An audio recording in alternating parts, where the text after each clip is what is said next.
stuff out there that we want. We need to remind ourselves that, that might make you happy for a little while, but it doesn't give you joy. There's a difference. Another point, the last point, is that Christians walk by faith, not by sight. And they make it their aim to please God. From 2 Corinthians 5, 6 through 10, it says, "So we are always of good courage. We know that while we are at home in the body, we are away from the Lord. For we walk by faith, not by sight. Yes, we are of good courage, and we would rather be away from the body and at home with the Lord. So whether we are at home or away, we make it our aim to please Him.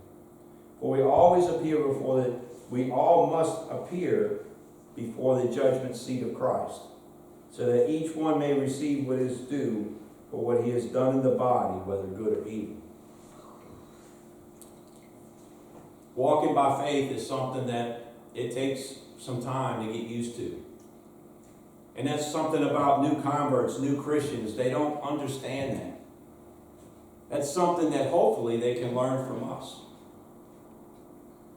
But, walking by faith means that, what I'm doing, what God's telling me to do, may not feel right.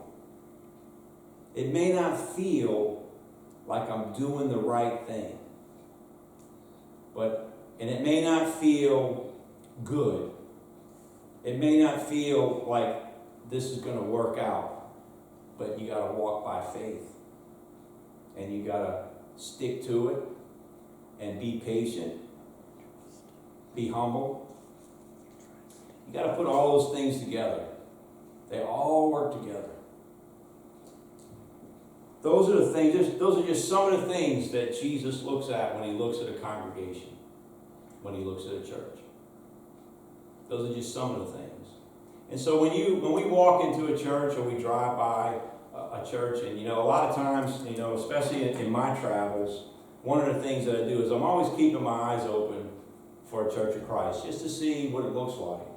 And I can tell you that most of the time, it's like an old gas station, or something like that. Some little bitty building somewhere with a little wooden sign outside. Now you go to some areas of the country, they have really nice, large buildings and stuff like that. But for the most part, it's going to be a really small building. I can think of one in Chicago that it looked like it used to be a bar room. It was like purple with bars on the windows and stuff, but it was a church. And I'm actually encouraged by that. I like to see that there's a handful of people that means that those people seek the truth. That's what it says to me. Those people seek the truth.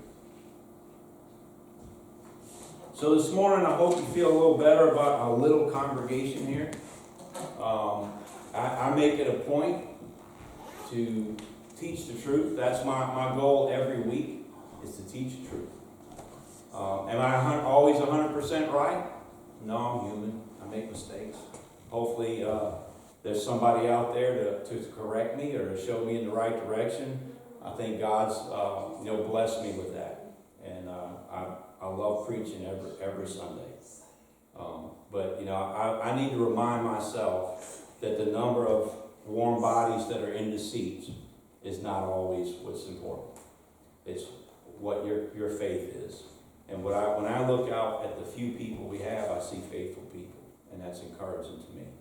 If you have any need this morning as we offer the invitation, please do so and come forward. We'll be happy to pray with you, speak with you, anything else that we can do as we stand and sing.